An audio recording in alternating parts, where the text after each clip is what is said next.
Le sommet annuel de la famille Moreau se tenait dans la villa de mon frère, là où l'argent ancien croisait l'arrogance nouvelle. Cette réunion était moins stratégique qu'une vitrine pour exhiber le plus grand yacht ou le dernier jet privé. Je redressai sobrement ma veste Armani en passant par l'entrée de service, là où on m'avait dit de garer ma voiture bon marché. « Oh, Sophie est là », annonça ma belle-sœur Catherine avec un enthousiasme plus que forcé. « Chérie, l'équipe traiteur s'installe dans la cuisine. Tu pourrais peut-être superviser ?» L'ironie ne m'échappait pas. Il pensait que je peinais avec ma petite société d'investissement, alors que depuis 3 ans, j'acquérais méthodiquement des parts de Moreau Industries via différentes sociétés écrans. Aujourd'hui, la dernière pièce du puzzle allait se mettre en place. James va présenter les chiffres du trimestre, déclara mon père sans même me regarder. Seuls les membres de la famille dans la salle de conférence principale. Mon frère James, PDG de Moreau Industries, grâce à la noble qualification d'être l'aîné, ajusta sa Rolex avec un sourire suffisant. « Sophie, pourquoi ne pas vérifier si le café est prêt ?» S'il savait. Pendant qu'ils organisaient cette réunion, j'orchestrais la plus grande OPA hostile de l'histoire de l'entreprise. Leur précieuse société familiale allait bientôt changer de main. La mienne. Bien sûr, dis-je calmement, en regardant l'heure sur mon téléphone. 10h47. Dans exactement 13 minutes, mes avocats déposeraient les derniers documents. Le personnel s'agitait autour de moi, dressant des plateaux sophistiqués pour les vrais membres de la famille. Par la porte entr'ouverte, j'entendais James commencer sa présentation. Moreau Industries n'a jamais été aussi forte, se vanta-t-il, avec ce ton typique d'assurance non méritée. Nos marges bénéficiaires atteignent des sommets. Je retins un rire. La vérité ? Sous sa direction, l'entreprise perdait de l'argent à vue d'œil. Une comptabilité créative avait masqué la réalité aux actionnaires, mais pas à mes experts en audit. Sophie, ma chérie, m'interpella ma mère depuis l'encadrement de la porte. Tant que tu es là, assure-toi qu'ils utilisent la bonne porcelaine. On ne peut pas se permettre moins que parfait pour les membres du conseil. Ces mêmes membres du conseil qui, sans que ma famille le sache, avaient déjà validé mon offre de rachat. Amusant comme la loyauté change quand on montre les vrais chiffres. Mon téléphone vibra. Un message de mon avocate principale. Achat final des parts dans 10 minutes. Détention actuelle, 49,7%. Après exécution, 51,3%. Contrôle sécurisé. Désolé maman, je dois prendre cet appel, dis-je en sortant dans le jardin. C'est au sujet de mon travail dans l'investissement. Ah oui, ton petit passe-temps, répondit-elle en agitant la main avec dédain. Essaie d'être discrète, James parle de choses importantes. Des choses importantes, comme les 3 acquisitions ratées qu'il avait cachées au conseil. Ou les comptes offshore que mes enquêteurs avaient découverts. À travers la baie vitrée, je le voyais gesticuler devant des graphiques soigneusement maquillés pour masquer la vérité. Les membres de la famille hochaient la tête, incapables de remettre ces chiffres en question. Et maintenant, annonça James, parlons de nos projets d'expansion. Nous envisageons d'acquérir plusieurs petites sociétés. Mon téléphone vibra à nouveau. Cette fois, c'était mon assistante, pile à l'heure. Je mis l'appel sur haut-parleur, assez fort pour qu'on l'entende à travers la fenêtre ouverte. Mademoiselle Moreau, les documents sont prêts. Vous possédez désormais 51,3% de Moreau Industries. Le conseil a validé vos conditions. Dois-je procéder à l'annonce ? La présentation s'interrompit net. James se figea, le geste suspendu, le teint devenu livide. Parfait timing, dis-je en retournant dans la salle de conférence. Je crois qu'il est temps de discuter de ces projets d'expansion, non James ? Un silence glacé s'installa. Tous les regards se tournèrent vers moi. James tenta de reprendre contenance, son sourire figé trahissant sa panique. Sophie, nous sommes en pleine réunion sérieuse. Tu pourrais prendre tes appels dehors. En réalité, dis-je en prenant place à la grande table, celle qu'on m'avait expressément demandé d'éviter, cet appel concerne directement notre entreprise familiale. Catherine gloussa nerveusement. Sophie, ma chère, tu devrais vraiment rester en cuisine.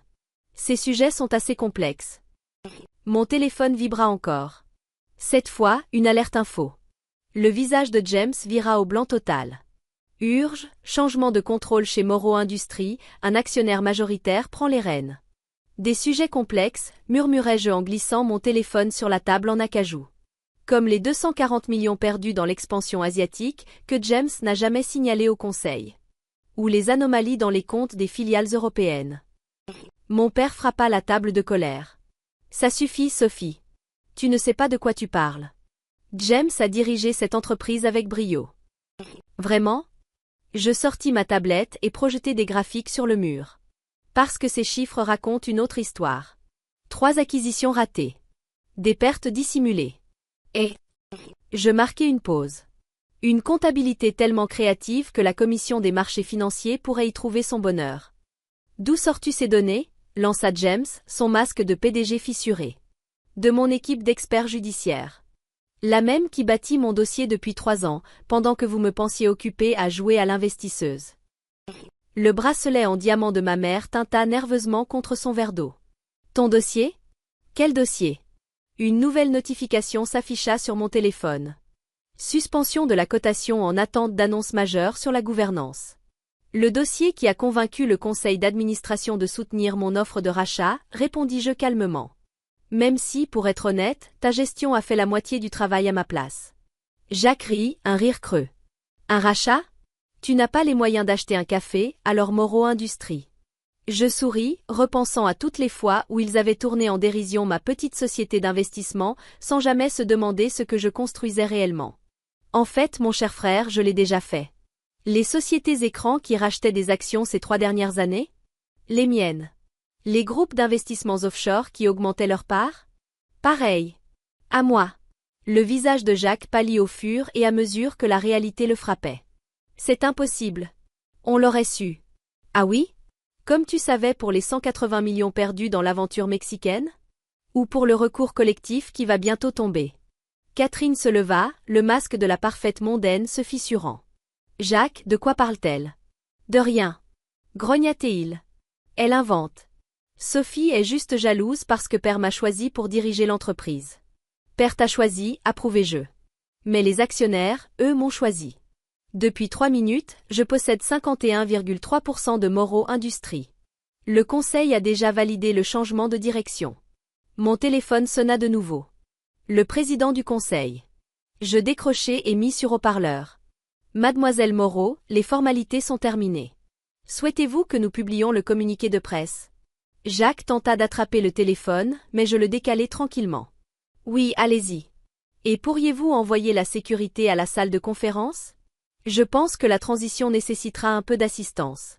Des bruits de pas précipités résonnèrent dans le couloir. Sans doute l'assistante de Jacques, courant avec des nouvelles qu'il aurait dû anticiper depuis des années. Oh et Jacques, ajoutai-je en me levant. Tu devrais vider ton bureau avant ce soir. L'équipe d'audit de l'AMF y passera demain matin. C'est absurde. S'étouffa-t-il en tirant sur sa cravate. Père. Fais quelque chose. Notre père, le grand William Moreau, fondateur de Moreau Industries, restait figé dans son fauteuil en cuir. Pour la première fois de ma vie, je vis de l'incertitude dans son regard. Le conseil ne peut pas faire ça, parvint-il enfin à dire. C'est une entreprise familiale.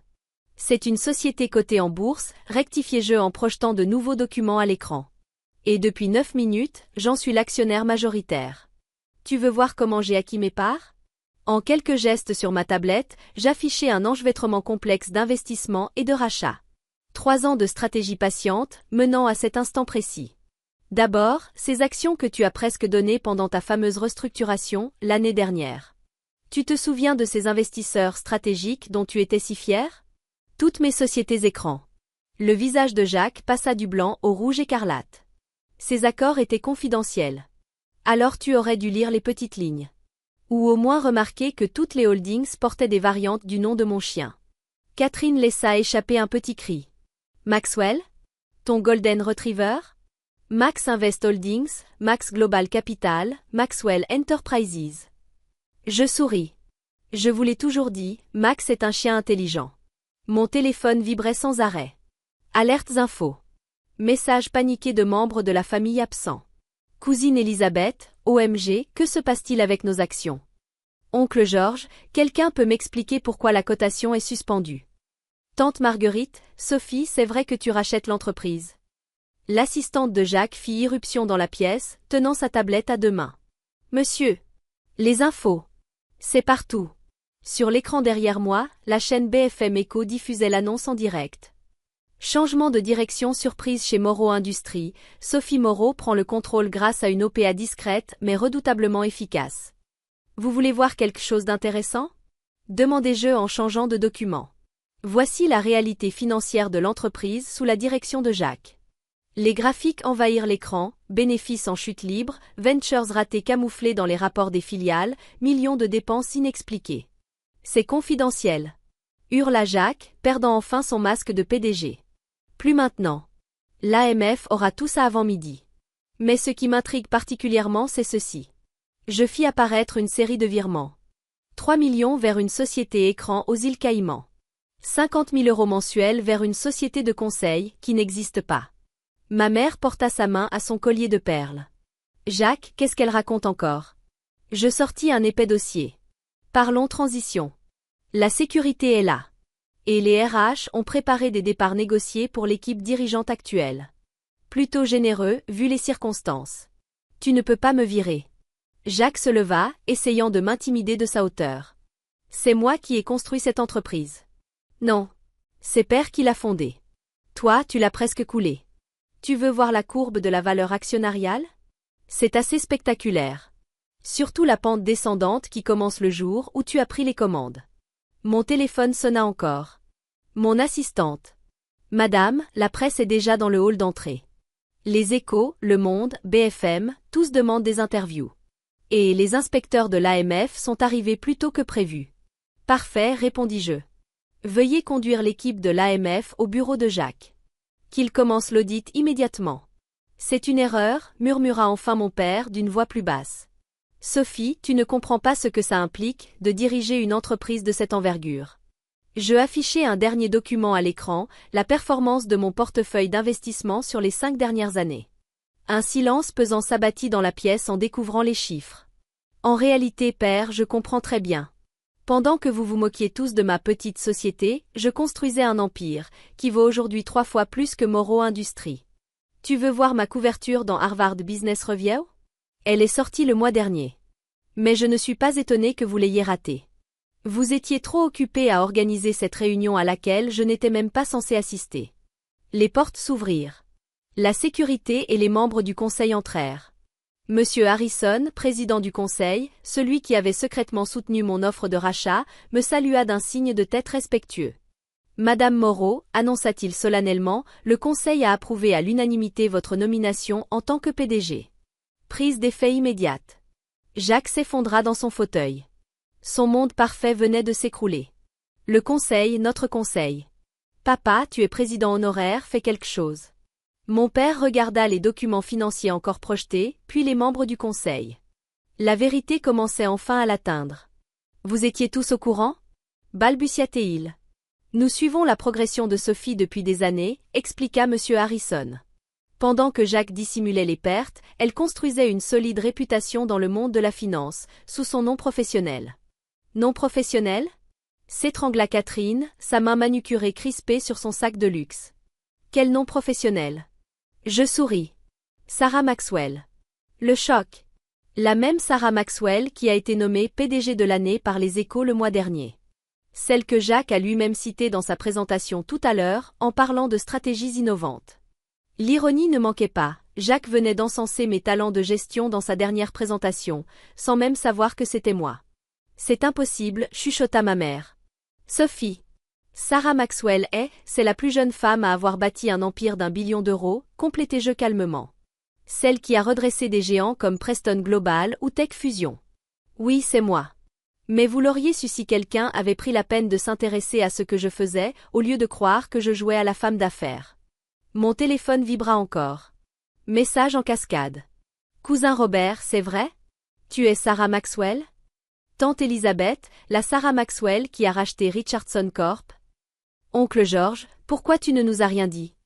Parce que, répondis-je à voix haute en répondant à leur texto à distance, aucun d'entre vous ne m'a jamais posé la question. Trop occupé à m'envoyer en cuisine pendant les réunions. La sécurité s'approcha de Jacques. Monsieur, nous allons devoir vous demander de vous éloigner de votre ordinateur. Le protocole de l'AMF exige une mise sous scellé immédiate des appareils de direction. C'est notre entreprise. Protesta Jacques faiblement. L'héritage de notre famille. Et je fais partie de cette famille, lui rappelai-je. La membre que vous avez tous ignorée. Celle que vous disiez incapable de comprendre le vrai monde des affaires. Je me tournai vers monsieur Harrison. Et si nous commencions l'Assemblée générale extraordinaire? L'heure qui suivit fut un tourbillon. Les enquêteurs de l'AMF lancèrent leur audit. La sécurité escorta Jacques et son équipe hors des locaux. Le Conseil adopta rapidement les nouveaux changements de gouvernance. Pendant tout ce temps, ma famille resta figée, spectatrice impuissante de l'effondrement de la hiérarchie qu'ils avaient si soigneusement construite. Avant de clore la réunion, je pris la parole. Soyons clairs sur la suite. L'entreprise reste dans la famille, mais sous une nouvelle direction. Une direction compétente. Et nous? Demanda ma mère à voix basse. Qu'est-ce qui nous arrive? Vous conserverez vos actions, mais sans droit de vote, le temps que l'enquête de l'AMF aboutisse. Vous toucherez toujours vos dividendes, même s'ils seront peut-être moins généreux, une fois qu'on aura cessé les manipulations comptables de Jacques. Alors qu'il était escorté hors de la pièce, Jacques se retourna une dernière fois, le regard amer. La cuisine, dit-il. On t'envoyait toujours à la cuisine. Oui, acquiesçai-je en m'asseyant dans son ancien fauteuil. Et pendant que vous vous félicitiez entre vous dans cette salle de conférence, moi, je construisais un empire capable de racheter votre entreprise 3 fois. C'est drôle, la vie, tu ne trouves pas? Mon assistante entra, une pile de documents sous le bras. Madame Moreau, votre première conférence de presse en tant que PDG est dans 20 minutes. Les Échos titrent déjà. De la cuisine à la salle du conseil, l'ascension secrète de Sophie Moreau. Parfait, dis-je en me levant. Oh et Jacques, n'oublie pas de rendre les clés de ta voiture de fonction. Il paraît que l'équipe de cuisine aurait bien besoin d'un nouveau véhicule de livraison. La sécurité termina l'escorte de ma famille hors des lieux. Par la fenêtre, j'observais leur voiture de luxe s'éloigner de la villa, bientôt inscrite comme active de l'entreprise. Mon téléphone sonna une dernière fois.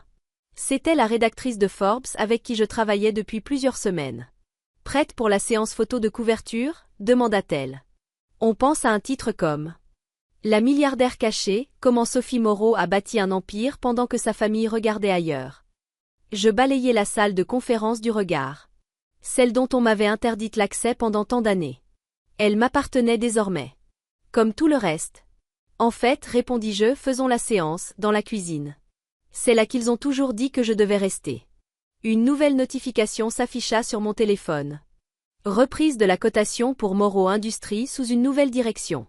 Les analystes prévoient une hausse de 40% à l'ouverture. Je souris, repensant à toutes ces réunions de famille passées à écouter à travers la porte de la cuisine pendant qu'ils discutaient de vraies affaires. Ironie du sort, la cuisine offrait la meilleure place dans toute la maison. Ils ne le savaient juste pas. Une dernière chose, dis-je à mon assistante. Envoie une note interne à tous les employés. Premier acte de la nouvelle direction. Augmentation de salaire pour le personnel de cuisine.